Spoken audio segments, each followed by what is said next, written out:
My name is Amelia, and I am 28 years old. 3 months ago, I was sitting in a rocking chair at 3 in the morning, feeding my newborn daughter while staring at the empty side of the bed where my husband should have been. I used to believe I had the perfect marriage. I used to believe my husband would never abandon me. But everything I believed crumbled in a single night. When my baby girl was just 2 weeks old, my husband vanished without a word, leaving nothing but a note on the kitchen table. Before I share what happened next, let me know where you are watching from today. Drop a comment below and hit that like and subscribe button. Have you ever trusted someone completely only to have them walk away when you needed them most? Let me take you through my journey. I grew up in a small town in Ohio, the kind of place where everyone knew your name and neighbors brought casseroles when someone was sick. My father was a carpenter who spent his days building furniture with his calloused hands, and my mother worked as a nurse at the local hospital. They had been married for 32 years when I left for college, and I never once heard them raise their voices at each other. Every Sunday we would gather around the dinner table, and my father would say grace while holding my mother's hand. That was the kind of love I grew up witnessing. That was the kind of love I desperately wanted for myself. I was raised to believe in hard work and loyalty. My parents taught me that when you commit to someone, you stay through the good times and the bad. You do not run when things get difficult. You do not abandon your family when they need you. These values were carved into my heart from the time I could understand words. I carried them with me through high school, through college, and into adulthood. After graduating with a degree in accounting, I moved to Columbus and started working at a financial consulting firm. The work was demanding but fulfilling, and I was good at it. My colleagues respected me, and my boss often praised my attention to detail. I had my own apartment, a reliable car, and a savings account that grew steadily each month. By all measures, I was successful, but there was always something missing. I wanted what my parents had.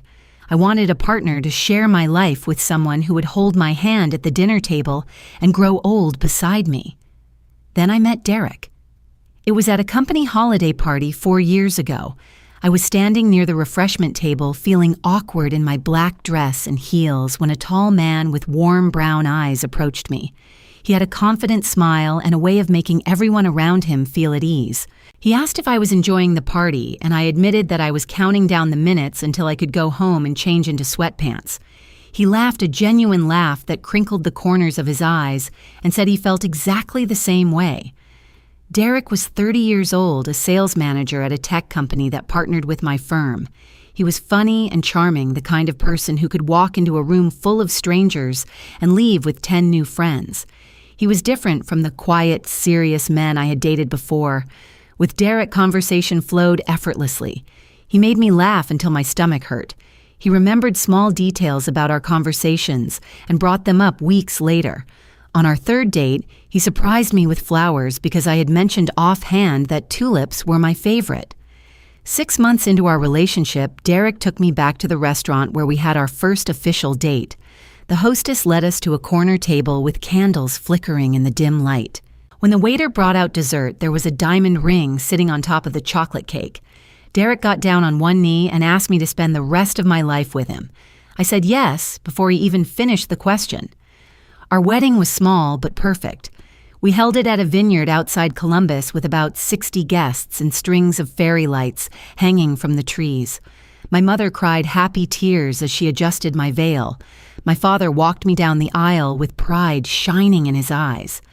When Derek and I exchanged vows, I felt a sense of peace wash over me. This was it. This was the beginning of my happily ever after. My mother hugged me at the reception and whispered in my ear that I had found a good man. I believed her with every fiber of my being. The first 2 years of our marriage were everything I had dreamed of. We bought a small house in the suburbs, a 3-bedroom with a big backyard and a porch swing. We spent weekends painting walls and assembling furniture from flat-pack boxes. Derek would cook dinner on Tuesdays and Thursdays while I handled the other nights. We had inside jokes that made us burst into laughter in public places. We talked about the future constantly, about the children we would have and the adventures we would take. Derek was particularly eager to start a family. He would point out cute babies at restaurants and make comments about how he could not wait to teach our kids to ride bikes. When we passed the baby section at department stores, he would pick up tiny shoes and marvel at how small they were. His enthusiasm was infectious. I found myself dreaming about morning chaos and sticky fingers and bedtime stories. When I finally got pregnant after 2 years of marriage, Derek's reaction was everything I had hoped for. He lifted me off my feet and spun me around the living room. He immediately called his parents to share the news. He took photos of the positive pregnancy test and set one as his phone wallpaper. That night, we lay in bed together, and he placed his hand on my still flat stomach and promised to be the best father in the world. We painted the nursery a soft shade of yellow because we wanted it to work for either a boy or a girl. Derek assembled the crib himself, even though it took him 4 hours and several frustrated phone calls to his brother for guidance. We picked out tiny onesies and soft blankets and a mobile with little stars that played gentle lullabies. Every time I looked at that nursery, my heart swelled with anticipation. I had no idea that those promises would dissolve like morning mist. I had no idea that the man who swore to be by my side forever was already planning his escape. The first 3 months of my pregnancy were relatively uneventful. I dealt with morning sickness and fatigue, but Derek was supportive. He would bring me ginger tea and crackers before I even got out of bed. He accompanied me to every prenatal appointment, holding my hand as we listened to the baby's heartbeat on the monitor. He downloaded apps to track the baby's development and would read me updates about how big our baby was compared to various fruits. Your baby is now the size of a blueberry. Your baby is now the size of a lemon. We laughed together at the comparisons. But somewhere around the 5th month, something shifted. At first, the changes were so subtle that I almost did not notice them. Derek started working later. He would text me saying a project was running behind schedule, that his team needed him to stay for an important meeting. I understood. His job was demanding, and I appreciated that he was working hard to provide for our growing family. I would eat dinner alone, watching television shows that we used to enjoy together, saving the episodes so we could re-watch them on weekends that never seemed to arrive. Then I started noticing the phone thing. Derek had always been casual about his phone. He would leave it on the coffee table or the kitchen counter without a second thought. I could pick it up to check the weather or set a timer, and he never seemed to care. But now his phone was always in his pocket or face down on surfaces. When notifications came through, he would glance at them quickly and angle the screen away from me. Sometimes late at night, I would see the blue glow of his phone illuminating his face while he smiled at something on the screen. When I asked what was so funny, he would say it was just a meme from a coworker or a message from his fantasy football league. I wanted to believe him. I really did. One night, I woke up around 2 a.m. with an uncomfortable pressure on my bladder. Being 6 months pregnant meant frequent trips to the bathroom at inconvenient hours. I reached over to Derek's side of the bed and found it empty. The sheets were cool to the touch, suggesting he had been gone for a while. I assumed he was in the living room, maybe watching television because he could not sleep. But when I walked down the hallway, the living room was dark and empty. I found him standing in the backyard, his phone pressed to his ear. He was speaking in a low voice, almost a whisper, and though I could not make out the words, I could hear the intimate tone. This was not a work call. This was not a casual conversation with a friend. There was a softness in his voice that I recognized because he used to speak to me that way. When he turned and saw me standing at the back door, his expression flickered. For just a moment, I saw something that looked like guilt cross his face. Then it was gone, replaced by a casual smile as he ended the call abruptly. I asked who he was talking to. He said it was just a coworker dealing with a crisis at work. Someone needed advice, and they did not realize how late it was. He apologized for waking me and guided me back to bed with his hand on my lower back. He kissed my forehead and told me to get some rest, that I needed it for the baby. I lay there in the darkness, staring at the ceiling, feeling something cold settle in my stomach. It was not the baby kicking. It was fear. Over the following weeks, the distance between us grew. Derek stopped placing his hand on my belly to feel the baby move. He stopped asking about my doctor appointments or reading the pregnancy app updates. Our conversations became surface level, like two roommates sharing logistical information rather than a married couple building a life together. I would tell him about my day, and he would nod without really listening, his eyes distant. I started to wonder if I was the problem. My body had changed so much during the pregnancy. I had gained weight in places I never expected. My face looked puffy in photographs. My ankles swelled if I stood for too long. Maybe Derek was no longer attracted to me. Maybe he was struggling with the impending responsibility of fatherhood and did not know how to express it. I tried harder. I put on makeup even when I was exhausted. I cooked his favorite meals even when the smell of certain foods made me nauseous.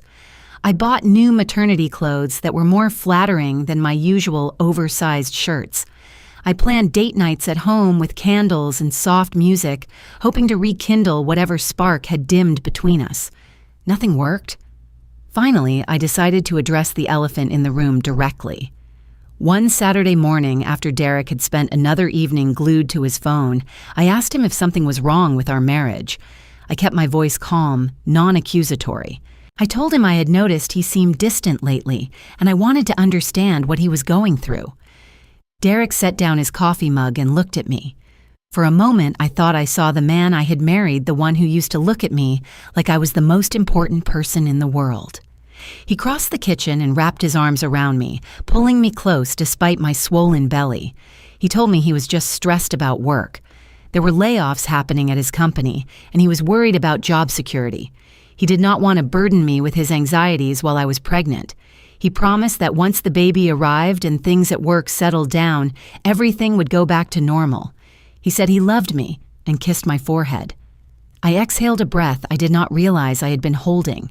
Work stress. That made sense. That was something we could handle together. I told him he could always talk to me, that we were a team. He nodded and squeezed my hand. Looking back, I wish I had trusted my instincts instead of his words. The signs were all there, written in late-night phone calls and averted eyes and missing warmth. But I was blinded by love, by hope, by the desperate need to believe that my fairy tale was not falling apart. I had no idea that Derek was hiding something far worse than job insecurity. I had no idea that while I was decorating our nursery and imagining our future as a family of 3, he was already planning to leave us behind. Lily came into the world on a crisp October morning after 14 hours of labor that left me exhausted but overwhelmed with joy. She was 7 pounds and 4 ounces of perfection, with a tuft of dark hair and tiny fingers that wrapped around my thumb. When the nurse placed her on my chest for the first time, I felt a love so powerful it took my breath away. This was my daughter. This was the little person I had been waiting my entire life to meet. Derek was in the delivery room with me, though something felt off from the moment my contractions started. While I breathed through each wave of pain gripping the bed rails until my knuckles turned white, Derek sat in the corner chair looking at his phone. The nurses had to remind him multiple times to come hold my hand or offer me ice chips. When Lily finally arrived and the doctor announced that we had a healthy baby girl, Derek stood up and approached cautiously, as if he was approaching a stranger rather than his own child. The nurse handed Lily to Derek so I could rest for a moment. He held her awkwardly, his arms stiff, and his expression unreadable. After maybe 30 seconds, he passed her back to the nurse with a muttered comment about not wanting to drop her. The nurse smiled and said first-time fathers often felt nervous, but I saw something in Derek's eyes that I could not quite name. It was not nervousness. It was something colder. The first week at home was a blur of feedings and diaper changes and sleepless nights. Breastfeeding did not come as naturally as I had hoped, and I spent hours trying to get Lily to latch properly, while tears of frustration streamed down my face. My body ached from the delivery, and I moved through the house like a zombie running on caffeine and sheer determination. Derek announced on the 3rd day that he needed to return to work immediately. A critical project could not wait. His boss needed him. He apologized for the timing, but insisted there was nothing he could do. I swallowed my disappointment and told him I understood. He kissed Lily on the forehead, grabbed his laptop bag, and walked out the door. He left every morning at 7 and did not return until after 9 at night. By the time he got home, I was so exhausted that I could barely keep my eyes open. He would give me a brief update about his day, poke his head into the nursery to look at a sleeping Lily, and then retreat to our bedroom to work on his laptop. I told myself this was temporary. Once his project was finished, he would be more present. He was doing this for us. He was securing our financial future. My mother came to help during the second week. She cooked meals, did laundry, and held Lily while I napped. She was my lifeline during those difficult days. But on day 10, my father had a health scare, chest pains, that sent him to the emergency room. It turned out to be a minor issue, but my mother needed to go home to take care of him. She hugged me tightly before she left and told me to call if I needed anything at all. The night she left, I felt the weight of loneliness settle onto my shoulders, like a heavy blanket. Lily was exactly 2 weeks old when my world collapsed. It was around 3 in the morning. I had just finished feeding Lily and was gently rocking her back to sleep. The house was dark and quiet, and I was half asleep myself, humming a lullaby my mother used to sing to me. When Lily finally drifted off, I placed her carefully in her bassinet and crawled back into bed. That is when I realized Derek's side was empty. I was not immediately alarmed. Maybe he was in the bathroom or getting a glass of water. I lay there for a few minutes waiting to hear his footsteps in the hallway, but the house remained silent. I got up and checked the bathroom. Empty. The kitchen. Empty. The living room. Empty. His car was not in the driveway. Panic started to rise in my chest. Where could he possibly be at? 3 in the morning, I grabbed my phone and called him. It rang and rang before going to voicemail. I called again. Same result. I sent a text asking where he was. No response. Then I walked back to our bedroom and opened his closet. Half of his clothes were gone. His suitcase was missing from the top shelf. His favorite sneakers, his leather jacket, his collection of ties. All gone. My hands started shaking as I moved through the house looking for any clue about what was happening. That is when I found the note on the kitchen table half hidden under the fruit bowl. It was written on a torn piece of notebook paper in Derek's handwriting.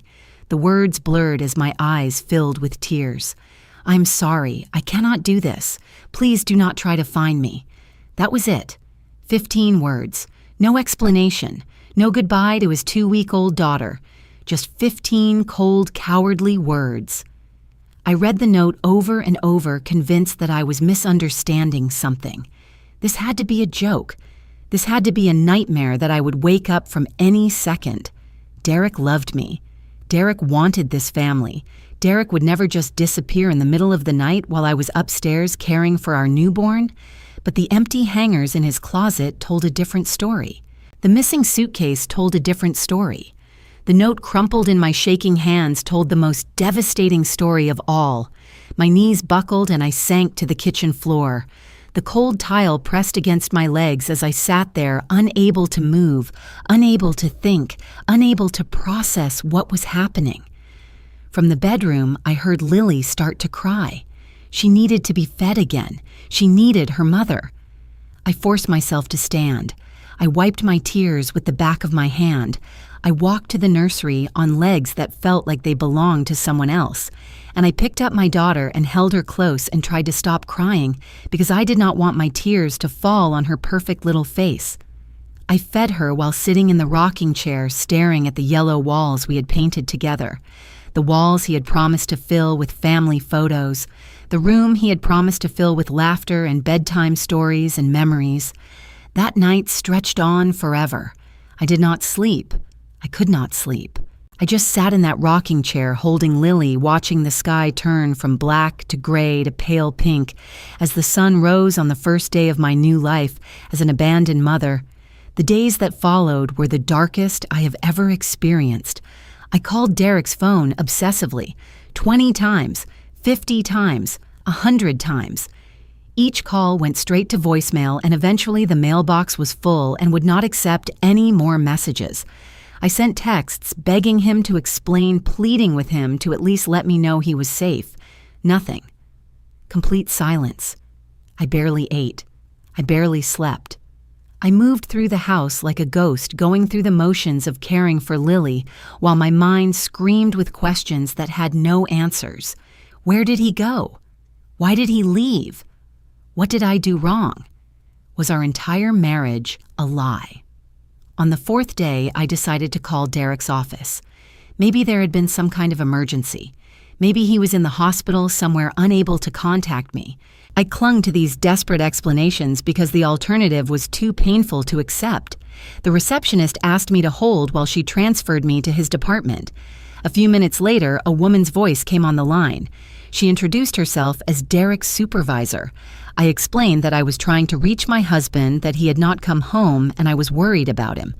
There was a long pause on the other end of the line. Then she told me that Derek had resigned from his position 2 weeks ago. He had cited personal reasons and left without any notice period. They had been trying to reach him about some unfinished paperwork, but had not been successful. 2 weeks ago. He had quit his job 2 weeks before Lily was even born. All those late nights he claimed to be working all those projects he said were keeping him at the office. Lies. All of it was lies. I thanked the woman in a voice that did not sound like my own and hung up the phone. My hands were trembling so violently that I nearly dropped the phone twice before setting it on the counter. What had he been doing for 2 weeks if he was not at work? Where had he been going every morning when he kissed me goodbye and walked out the door with his laptop bag? Who had he been with? The questions tortured me, but I was too exhausted to search for answers. Lily needed to be fed every 3 hours, and I was running on maybe 2 hours of sleep total since Derek left. My breasts ached. My stitches from delivery were still healing. My body was screaming for rest, but there was no one else to care for my daughter. On the 6th day, I made a desperate decision. I asked my friend Rachel to do something I did not have the strength to do myself. Rachel had been my closest friend since college. She was fiercely loyal and brutally honest, the kind of friend who would tell you when you had spinach in your teeth and also hold your hair back when you were sick. When I called her crying in the middle of the night, she drove 45 minutes to my house and stayed until morning. She held Lily so I could shower. She made me eat a bowl of soup, even though I had no appetite. I asked Rachel to check Derek's social media. I could not bring myself to do it because I was terrified of what I might find. Rachel understood. She took out her phone while I sat on the couch, bouncing Lily gently in my arms. A few minutes later, Rachel looked up at me with an expression that made my blood run cold. She told me that Derek had blocked me on every platform, Instagram, Facebook, everything, but she had found him using her own account. She hesitated, clearly not wanting to show me what she had discovered. I told her I needed to know. Whatever it was, I needed to see it. Rachel handed me her phone. On the screen was Derek's Instagram page. His profile picture had changed. It was now a photo of him with his arm around a woman I did not recognize. She was younger than me, maybe 24 or 25, with long blonde hair and a bright smile. Her name was Vanessa, according to the tag in the photo. I scrolled through his recent posts, and each image felt like a knife twisting in my gut. There were photos of Derek and Vanessa at a beach resort dated from 3 months ago, when I was 7 months pregnant and wondering why he seemed so distant. There were photos of them at a fancy restaurant dated from 6 weeks ago, when I was struggling through my final month of pregnancy alone. There were photos of them hiking in the mountains dated from last month, when I was giving birth to our daughter. The most recent photo was posted just 2 days ago.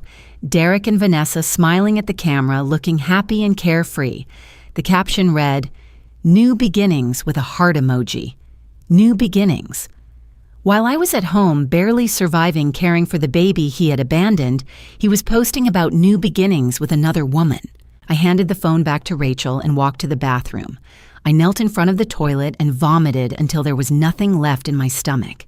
Then I sat on the cold bathroom floor and sobbed until I had no tears left. It was not just abandonment, it was betrayal. Months and months of calculated deception while I trusted him completely. Every time he said he was working late, he was with her. Every time he promised things would get better, he was planning his escape. Every time he touched my pregnant belly and talked about our future, he was already building a different future with someone else. The following days blurred together in a haze of grief and exhaustion. There were moments when I was not sure I could continue. I was so tired, so broken, so completely alone. One night, it all became too much. Lily had been crying for hours, and I could not figure out what she needed. I had fed her, changed her, rocked her, sung to her. Nothing worked. My head was pounding. My eyes were swollen from crying. I had not eaten in over 24 hours. I put Lily safely in her bassinet and walked to the kitchen because I needed a moment to breathe. But my legs gave out before I reached the counter. I collapsed onto the kitchen floor, the same spot where I had found the note, and I cried. I cried for the marriage I had lost. I cried for the future I had imagined. I cried for my daughter who would grow up without a father who cared about her. I lay there on the cold tile, listening to Lily cry in the other room, feeling like the worst mother in the world because I could not summon the strength to get up. That was my lowest point. That was the bottom of the deepest hole I have ever been in. When I woke up the next morning, still curled on the kitchen floor, something had changed inside me. The first thing I saw when I opened my eyes was the weak sunlight streaming through the window. The second thing I heard was Lily's soft cooing from the bedroom, no longer crying, but making those gentle baby sounds that meant she was content for the moment. I pushed myself up from the floor, my body aching from hours spent on hard tile. I walked to the nursery and looked into the bassinet at my daughter. She was awake, her dark eyes wandering around the room, her tiny fists waving in the air, and she looked at me. In that moment, our eyes met, and I saw something that shattered my heart and rebuilt it at the same time. I saw trust, pure, absolute trust. This tiny human being depended on me completely. She did not know that her father had abandoned her. She did not know that her mother had spent the night crying on the kitchen floor. All she knew was that when she needed comfort, someone came. When she was hungry, someone fed her. And that someone was me. I picked her up and held her against my chest, feeling her warmth, listening to her soft breathing. I whispered to her that I was sorry. I was sorry for falling apart. I was sorry for not being stronger. But I promised her right there in that yellow nursery that I would never give up again. She deserved a mother who fought for her.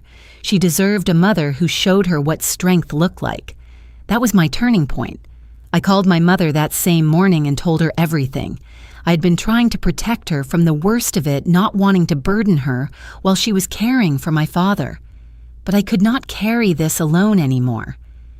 My mother was silent for a long moment after I finished speaking. Then she said 4 words that I will never forget. I am coming now. She arrived 4 hours later, her car packed with groceries and supplies. She walked through the front door, set down her bags, and pulled me into a hug so tight that I felt like I might break. But I did not break. For the first time in weeks, I felt held. My mother stayed with me for the next 2 weeks. She cooked meals and made sure I ate them. She took the night feedings so I could sleep for more than 2 hours at a stretch. She held Lily for hours, singing old lullabies and telling stories about when I was a baby. But more importantly, she talked to me. Not about Derek at first. She talked about her own struggles when she was a young mother. She talked about the time my father lost his job when I was 3, and they did not know how they would pay the mortgage. She talked about fear and resilience and the incredible strength that mothers find when they have no other choice. One evening, as we sat on the porch watching the sunset, she put her hand on my knee and said something that changed my perspective. She told me that I was stronger than I knew. She said that what Derek did was not a reflection of my worth. It was a reflection of his character. And she reminded me that I had a choice now. I could let this destroy me, or I could use it to become something more powerful than I had ever been before. I chose the second option. The next day, I started making calls. I contacted a divorce attorney recommended by a colleague. I learned about my rights and my options. I discovered that even though Derek had disappeared, he still had legal obligations to his child support, custody arrangements.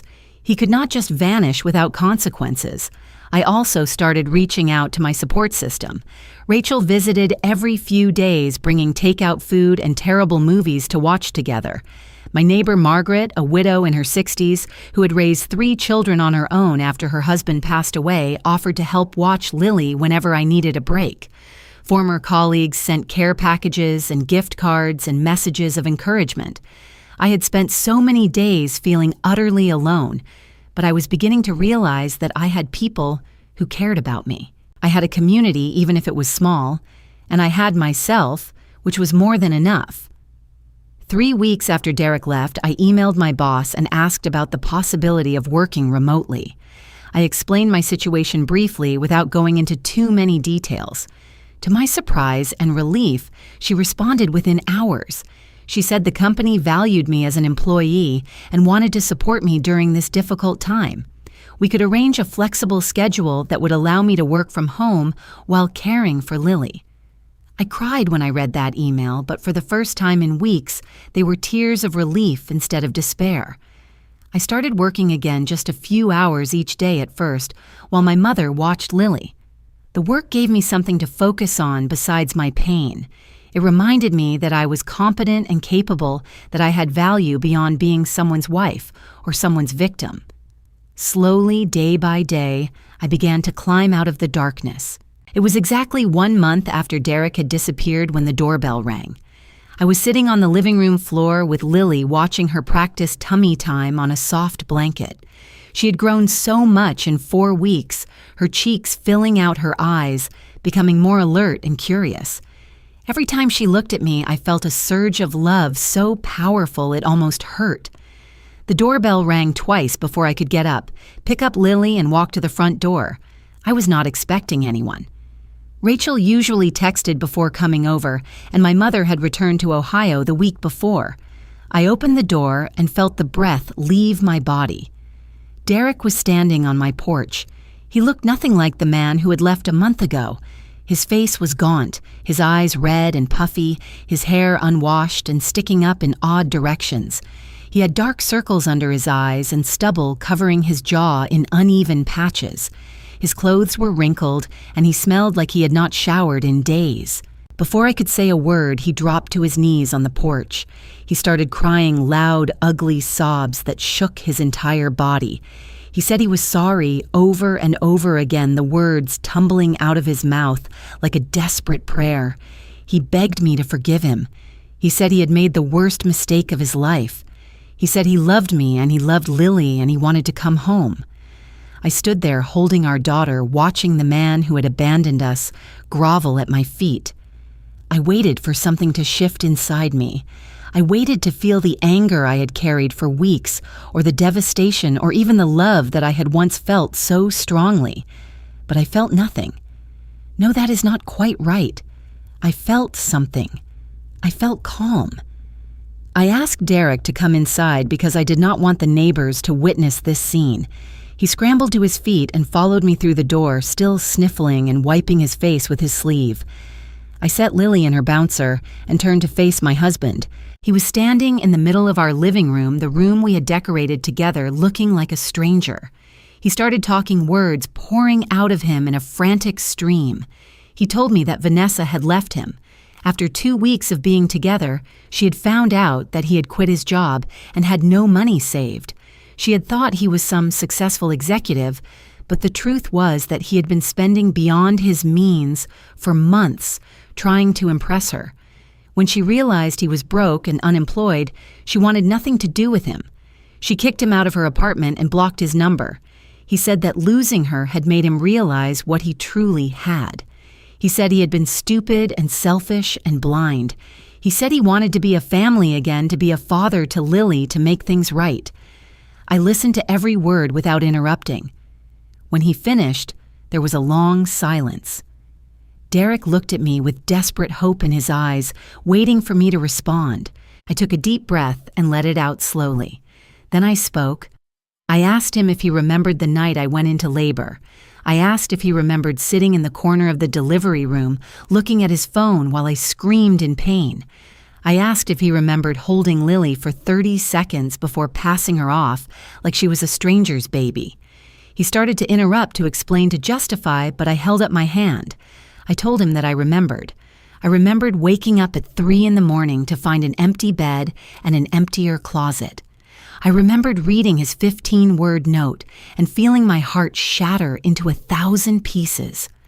I remembered lying on the kitchen floor too broken to stand while our 2-week-old daughter cried in the next room. I told him that I remembered calling his phone 100 times and never getting an answer. I remembered learning that he had quit his job 2 weeks before our baby was born. I remembered seeing photos of him on vacation with another woman while I was giving birth to his child. Derek's face crumpled with each word, but I did not stop. I told him that he did not come back because he loved me. He came back because someone else rejected him, and I was his backup plan. He came back because he had nowhere else to go, not because he wanted to be here. I told him that I had spent the last month putting myself back together, piece by painful piece. I had learned to be a mother alone. I had returned to my job. I had built a support system of people who actually showed up when I needed them, and I told him that I did not need him anymore. Derek started crying again, begging me to give him another chance. He said he would go to therapy. He said he would get a new job. He said he would do whatever it took. But I shook my head. I told him that I had already signed the divorce papers. My attorney would be in contact with him about child support and custody arrangements. He had the legal right to be part of Lily's life if he chose to step up, but our marriage was over. He asked if I still loved him. I thought about that question for a moment. A month ago, the answer would have been yes, even after everything he had done. But standing there in my living room, looking at the broken man in front of me, I realized that the love I had felt for him had transformed into something else. It had become indifference, and indifference, I realized, was the truest form of moving on. I told him that I once loved the person I thought he was, but that person never existed. He was just a fantasy I had created in my mind. Derek's face crumpled. He looked around the living room at the family photos still hanging on the walls, at the baby toys scattered on the floor, at Lily kicking her legs in her bouncer. He asked if he could hold his daughter. I hesitated, but then nodded. Whatever Derek had done to me, Lily was still his child. He walked over to the bouncer and gently picked her up. He held her properly this time, supporting her head, cradling her against his chest. Lily looked up at him with curious eyes, not knowing who this stranger was. After a few minutes, he handed her back to me. Tears were streaming down his face. I walked to the front door and opened it. I told him that my lawyer would be in touch. I told him that if he wanted to be part of Lily's life, he would need to prove it through actions, not words. And I told him that it was time for him to leave. Derek walked past me, pausing at the threshold. He turned back one last time and said he was sorry. I nodded and closed the door. Then I leaned against it and let out a breath I had been holding for a month. It was over. In the days after Derek left, I expected to feel something dramatic, relief, triumph, maybe even regret. But instead, I felt a quiet peace settling into my bones, like a lake becoming still after a storm. I cried that night after Lily went to sleep, but they were not tears of sadness. They were tears of release, the final letting go of a burden I had carried for too long. I had spent weeks grieving the life I thought I would have. Now it was time to build the life I actually wanted. I started writing in a journal, something I had not done since high school. Every night after putting Lily down, I would sit at the kitchen table with a cup of tea and write about my thoughts and feelings. The anger I still harbored toward Derek, the fear about raising a child alone, the unexpected moments of joy that Lily brought me every single day. Getting it all down on paper helped me process emotions that otherwise felt too overwhelming to hold. I also joined a support group for single mothers. It met every Thursday evening at the community center in a room with uncomfortable plastic chairs and bad coffee. But those women understood me in a way that no one else could. Some had been abandoned like me. Some were widowed. Some had chosen single motherhood intentionally. All of them were raising children on their own, figuring it out day by day. In that room, I did not have to pretend to be okay. I could admit that some days were incredibly hard. I could share my frustrations and fears without being judged, and I could also celebrate the victories no matter how small. The first time Lily smiled. The first time I made it through a full day without crying. The first time I looked in the mirror and saw strength instead of desperation. 6 months passed, and my life transformed in ways I never could have predicted. At work, I received a promotion. My boss said she was impressed by my dedication and resilience during such a difficult personal time. The raise allowed me to start a college fund for Lily and put a little extra into savings each month. For the first time since Derek left, I felt financially secure on my own terms. Lily grew and thrived. She started sleeping through the night at 4 months, which felt like winning the lottery. She discovered her toes and became fascinated by them for weeks. She laughed for the first time while watching Rachel make silly faces, and the sound was so pure and joyful that everyone in the room teared up. I made new friends. The women from my support group became an extended family. We had potluck dinners and play dates and late-night phone calls when someone needed to vent. Margaret, my neighbor, practically adopted me as her surrogate daughter. She taught me how to garden in the spring and knit baby blankets on quiet afternoons. My mother and father visited every few weeks. They watched Lily so I could have occasional evenings out, something I had thought was impossible as a single mother. I went to dinner with Rachel, saw movies with colleagues, even tried a yoga class that I ended up loving. I discovered that I was capable of more than I ever knew. I could work a full-time job and care for a baby and maintain a household and still have moments of genuine happiness. It was not easy, but it was possible. And more importantly, it was my life. I was not waiting for someone else to complete it anymore. Derek did follow through on his legal obligations eventually. He paid child support consistently, and he visited Lily twice a month for a few hours. I kept things civil for our daughter's sake. I did not badmouth him or prevent him from seeing her. Whatever he had done to me, Lily deserved the chance to know her father. But I no longer felt anything when I saw him. He was just a man who came to pick up his daughter every other Saturday. We exchanged brief, polite words, and then he was gone. The scar he had left on my heart had healed, over leaving only a faint mark to remind me of what I had survived. One afternoon, about 8 months after the divorce was finalized, I was sitting on the back porch watching Lily play on a blanket in the grass. The sun was warm on my face, and the flowers I had planted with Margaret were blooming in bright pinks and yellows. Lily was babbling to herself, grabbing fistfuls of grass and examining them with intense curiosity. She looked up at me and smiled a big, gummy grin that crinkled her entire face. And I realized something that hit me like a wave. I was happy. Not the desperate, grasping kind of happiness that depends on another person. Not the conditional happiness that can be taken away with a 15-word note, but a deep-rooted happiness that came from within myself. I had built this life, this home, this sense of peace. Nobody had given it to me. I had created it through months of struggle and tears and small daily choices to keep going. The woman who had crumpled on the kitchen floor that night felt like a distant memory. She had been in so much pain that she did not know how she would survive until morning. But she did survive. And then she did more than survive. She thrived. I thought about Derek then, not with anger or bitterness, but with something closer to pity. He had thrown away a family for a fantasy, and the fantasy had evaporated the moment it faced reality. I wondered if he would ever understand what he had lost.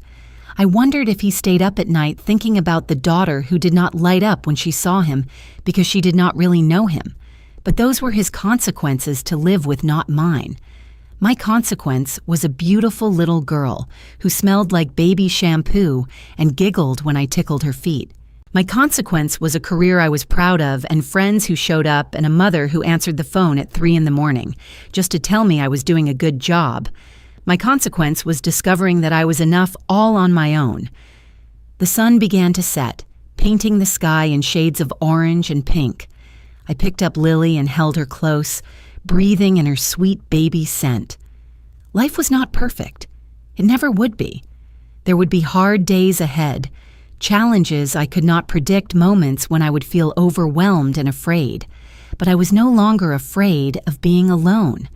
I had learned that solitude and loneliness were not the same thing. I had learned that starting over was not a failure, but an act of courage.